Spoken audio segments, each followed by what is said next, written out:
Money makes the world go round. Everything in our country surrounds around this. It's all about money. It's about money. Money makes the world go round. And it's without it, I mean,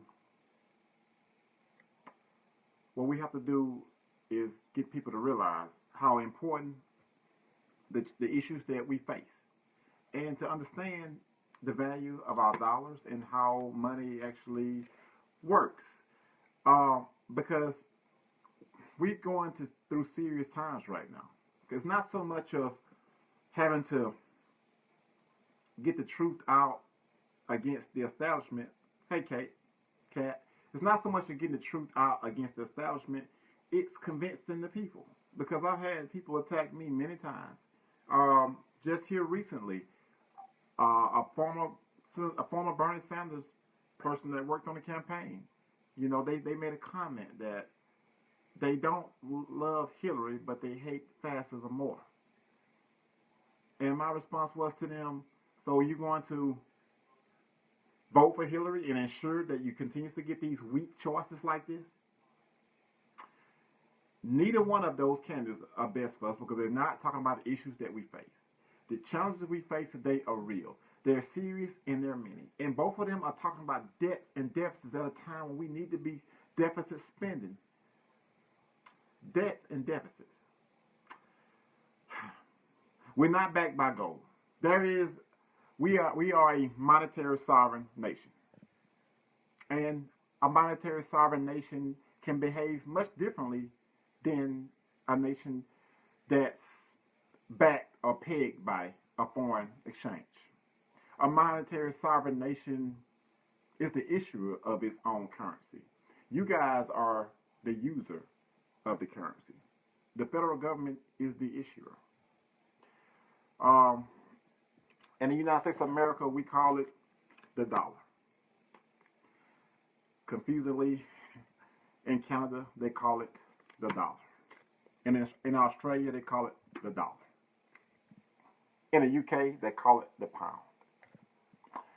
What a monetary sovereign nation does is it allows you more domestic policy space. We argue that you get the most domestic policy space when you let your currency float. Now, you can do many things with your dollar. You can peg it to gold. You can peg it to the US dollar. You can peg it to a foreign exchange. And what that does is it reduces domestic policy space when you're pegged by something. When you're pegged by gold, that furtherly reduces domestic policy space. When you're pegged to a foreign exchange, it reduces your domestic policy space. Hey, Donna. Thanks, Sandy. But a monetary sovereign nation. One thing about a monetary sovereign nation, Uncle Sam can never run out of his dollars. And another thing about a monetary sovereign nation, the way a monetary sovereign nation behaves is it requires taxes from you and I in its own currency, in its own dollars, to keep the value of the dollar. Now, there was a point in time where where we delivered the dollars. We delivered our taxes. Now, these days, it's debited from accounts, or you may write a check. And another thing too is Uncle Sam never needs to borrow his currency. That's something that's very important. When they get out there, when the politicians get out there talking about we borrowed money from China and we owe China this much money, let's be clear. Uncle Sam never needs to borrow his currency. Never needs to borrow his own currency. And when you really think about it, it doesn't even make sense that they even try to put that on us. But what they do is plague on our ignorance. Think about it. If I wrote you guys an IOU for a cup of sugar, and I decided that I needed another cup of sugar, do I go back and write another and borrow the same IOU from you to get another cup of sugar? Absolutely not. What I would do is I would actually write another IOU. Now, you can also manage your currency. And China, what China does is manages its currency. Which China is a little bit different because China has a foreign currency reserve of $3 trillion. Now, I know some of you guys out there are probably wondering, like, okay, if a monetary sovereign government issues its own currency, then why isn't every other nation doing the same thing? And the answer to that question is to be able to fix your foreign currency if you're backed by, let's say, U.S. dollars. If you're Ecuador, who's who has their who's backed by U.S. dollars. The problem with fixing your currency when you're backed or pegged to something is you have to have that foreign exchange. So Ecuador would have, if they wanted to fix their foreign currency, they would have to actually have U.S. dollars to fix them. Or if you were pegged by gold, you would have to have that amount of so much gold to actually fix your currency. And to try to fix your currency, you need dollars to flow into your economy. Meaning you probably want to run a surplus in your trade budget, which means that you want to run a positive trade deficit, which means that to do that, you're going to have to create some form of austerity. And to create some form of austerity means you're going to have to keep wages low. And it's going to be a very painful, egregious situation. You guys remember Greece, what they went through? They're pegged to the euro. So their domestic policy space is furtherly strained. The reason I'm bringing this up, and the reason Steve Grumbine talks about this a lot, is because when you're pegged to something, you can never achieve things like full employment. You could never achieve things like universal health care. You could never achieve anything in the form of, let's say, canceling student loan debt, as Jill Stein talks about. And you can't achieve that because you're pegged to something. You have to have what you're pegged to in order to back up your dollars. But we don't have that issue. But the problem is the politicians in Washington talk like we have that issue. And what's even more astounding is the people in the public, the masses, a lot of us out there talk like we have that problem. And that's even more egregious than actually the politicians talking like that, because that means there's nobody out there that's going to push them to do the right thing. That's what that means. See, if we can at least get an army of people talking about these issues, raising the questions, asking the tough questions. Why are you guys lying to us? Then guess what happens? It puts pressure on Washington.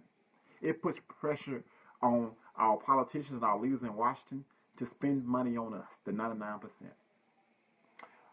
But until we get to the point to where we stop thinking that we're broke as a nation, it's never going to happen. It's never going to happen.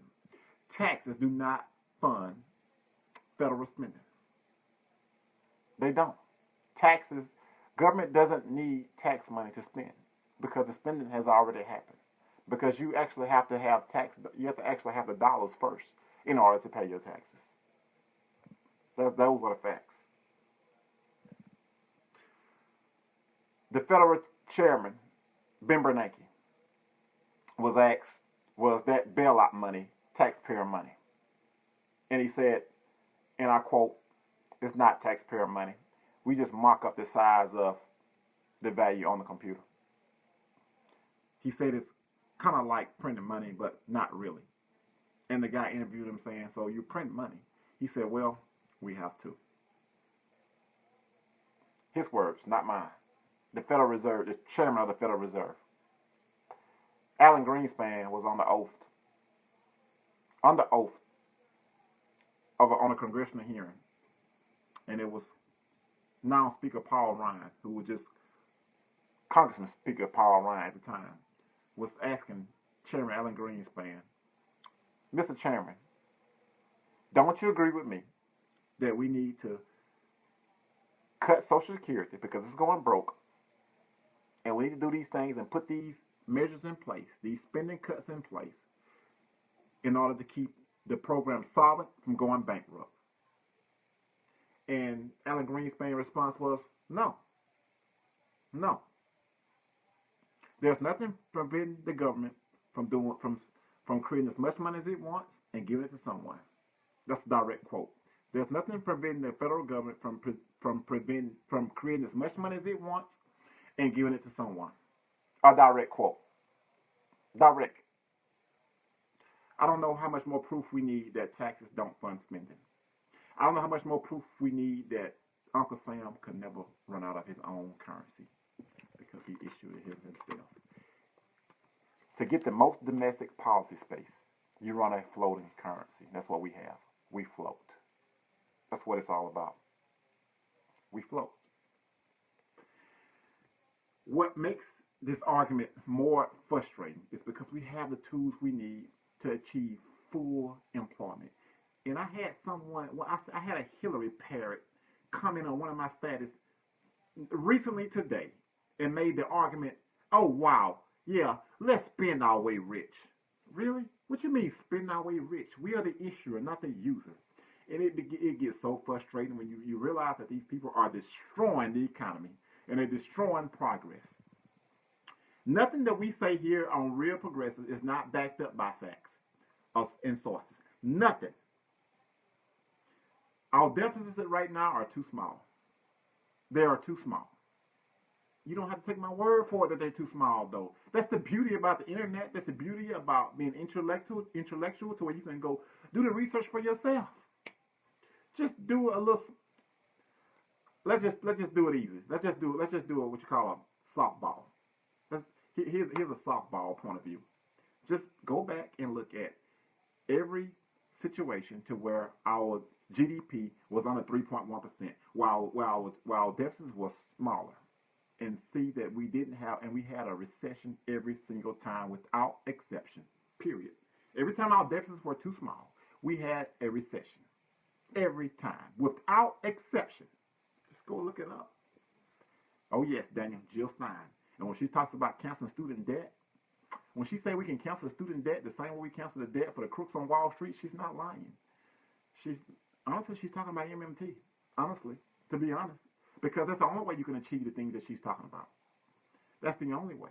The only way we can achieve full employment and get our progressive agenda through is by using our monetary sovereign system as it was meant to be used. Because if we're going to let them continue to string us along as if we're on a gold standard, guys, we're wasting our time. Honestly, if we don't change the narrative in Washington, we're wasting our time. If we don't try to change the narrative in Washington, we're wasting our time. If we don't try to reach as many people as we can, we're changing our mind. We're wasting our time. We need to learn this as much as we can. Honestly, we need to become students of the game. We need to become students of economics because we need to be able to fight these morons out here that say taxes fund spending. We need to be able to fight them out here. We need to be able to go toe-to-toe with them. And Steve goes toe-to-toe with them all the time. It's going to need our help. You know what? This nation needs all our help. This approach to economics is not new. It's been lost the past 40 to 50 years. It's been lost. Nixon took us off the gold standard in 1971. Here we are 45 to 50 years later, and they're still talking to us like we still on the gold standard, as if we are backed by gold, as if our domestic policy space is restrained. Now, don't get me wrong. There are restraints in a monetary sovereign nation. For example, the federal government can impose its own limits. It can impose its own strain on a monetary sovereign nation. You guys remember the debt ceiling? Remember that ridiculous debt ceiling? When Republicans were talking about spending cuts and our nation's going broke and we got to balance the budget, a family balances budget. Why can't the federal government? Well, first off, we can't run the federal government like a household because the national debt, when you have national debts, that means you actually have private sector surpluses. That's what that means. So when you argue things like Hillary Rodham Clinton argued when she was on the debate stage that night about how her husband balanced the budget, he balanced the budget all right. He took money out of the economy And shortly after he left office, it led with a recession. And you don't have to take my word for it, or anyone's word for it here. Go do the research. As he was leaving office, when George W. Bush came into office, and trust me, we don't really like George W. Bush, but guess what? He inherited a recession from Bill Clinton, from President Bill Clinton. Those are the facts. You don't have to take our word for it. It's been documented. Those are the facts. So when you get out there talking about balancing the budget, I'm thinking like, really? Or when you hear those things like, oh, we need a balanced budget. Can you hear Mitch McConnell right now? We need a balanced budget amendment. Or can you hear him talk about we need spending cuts in a time where we've went through the worst economic crisis since the Great Depression? They talking about spending cuts. Seriously. Spending cuts? It's insane. I remember when they first did the $700 billion bailout plan. I was at the time about, 22, 23. And even then, I'm thinking, okay, that's not enough. That's not enough. It needs to be about $1 trillion. It needs to be more. Matter of fact, we need to be spending now. And then there's the morons out there who are going to talk about inflation. As if we anywhere near the point that we have to worry about inflation. Of course, at some point you have to worry about inflation. You have to maintain your sector balance. Do we have a lot of private debt? Hell yes. Do we have a trade deficit? Hell yeah, about $500 billion. So that means right now we need to be spending. And we need to be spending right now. We're nowhere near full employment. We're nowhere near a full booming economy. So right now we need to be spending. And putting that money in the economy creates surpluses for the private sector. Period. Let's stop talking about a balanced budget and start talking about a balanced economy. We don't need a balanced budget. A balanced budget amendment is like putting a gun to our heads. A balanced budget amendment? Come on, guys. Balanced budget? I don't get it. I don't get it. I don't understand how we got here. When then we cutting the programs we need, we got these dumb sequester cuts where we're wow. We got these dumb sequester cuts that are hurting families. We cutting back on food stamps. We making it harder for our kids to go to college, and for what? While other nations are doubling down to do everything they can to send more people to college. Why are we making it harder for our kids to go to college? Why are we making it harder for us to be the lead, to continue to be the leader in the world and the most innovative, the one that's creating the jobs here? I don't understand. That I don't get. That I don't understand. And then we talk about we can't pay for this, we can't pay for that. And when you sit back and think about it, we're killing people because of maybe some of them are misguided and then some of them are just flat out lying to us. Either way, they're both bad.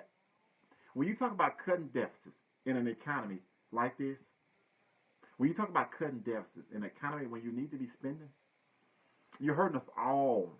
And when you guys out there talk to us talking about conspiracy theory, I don't know how much more proof we need to convince you guys of what needs to be done. I don't know. A lot of you guys are out here talking about Trump, but I'm telling you now, Hillary is not going to be any better because they're both talking about cutting debt and deficits.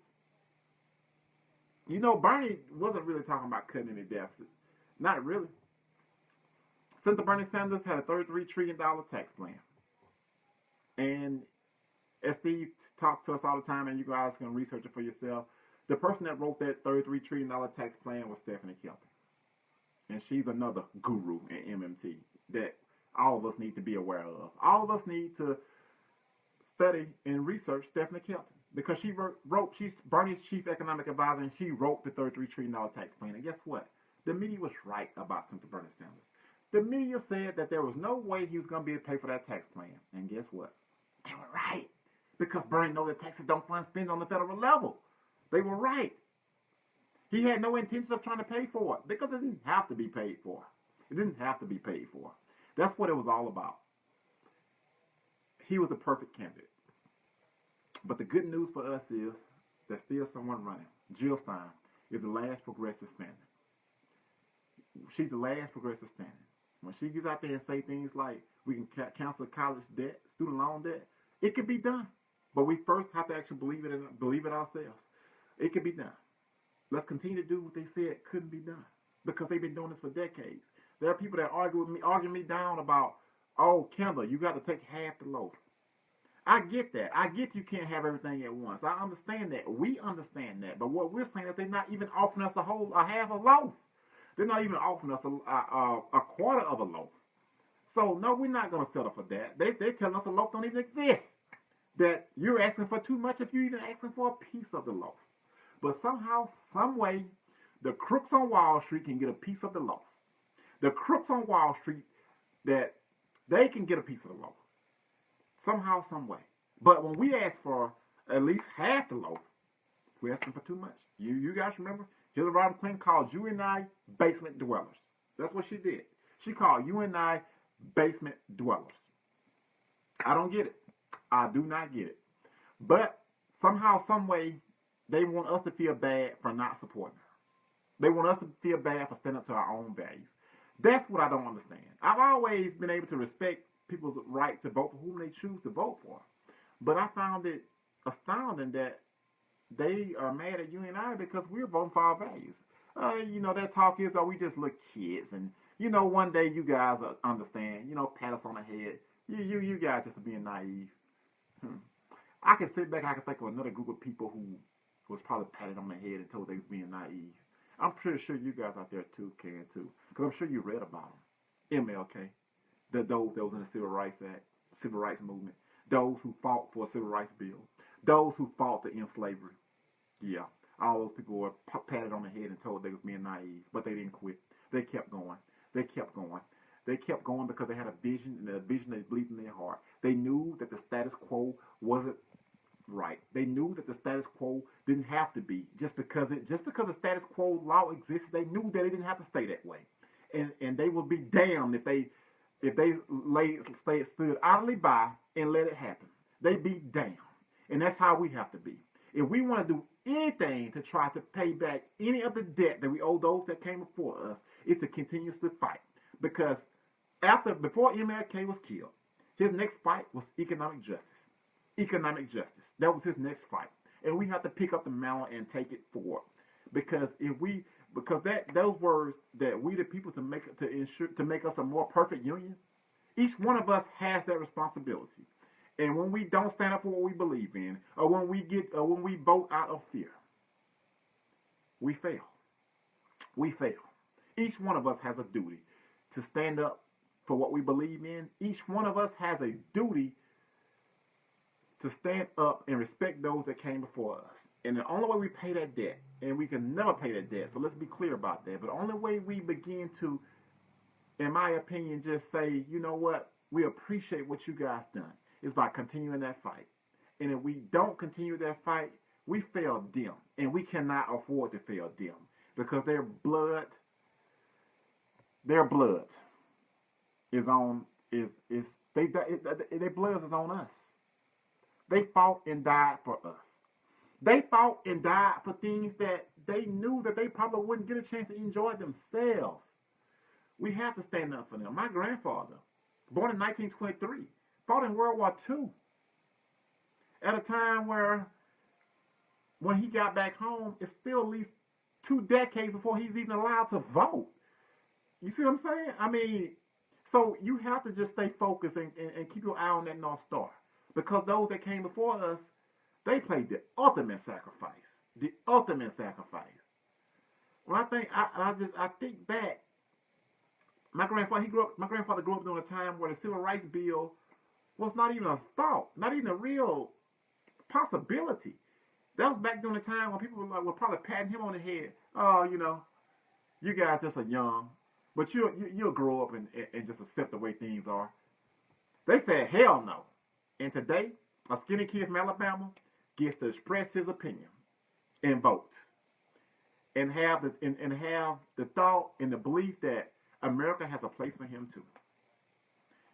That's what the generation before us did. That's what the generation before us fought for. That's what they died for. I'd be damned if I'm going to sit idly by and disrespect them. That I will not do. I will not. I will not. Economic justice needs to be our fight. Economic justice. We got to get them to spend on us. They spend money on the millionaires and billionaires. They cancel the debt for the crooks on Wall Street. It's time for them to cancel the debt for our college students, straddling the student loan debt. It's time, guys. It's time. If you want to really boost the economy, that's one way to do it. Because that gives them more money to spend into the economy. Period. Until we get there, until we just break away from all the noise in Washington, and could we just, until we just stay true to who we are. That's how we see real change. We just have to take, we have the model. Those before us, they created the model themselves. So it's a little bit more difficult for them. But they left us a model.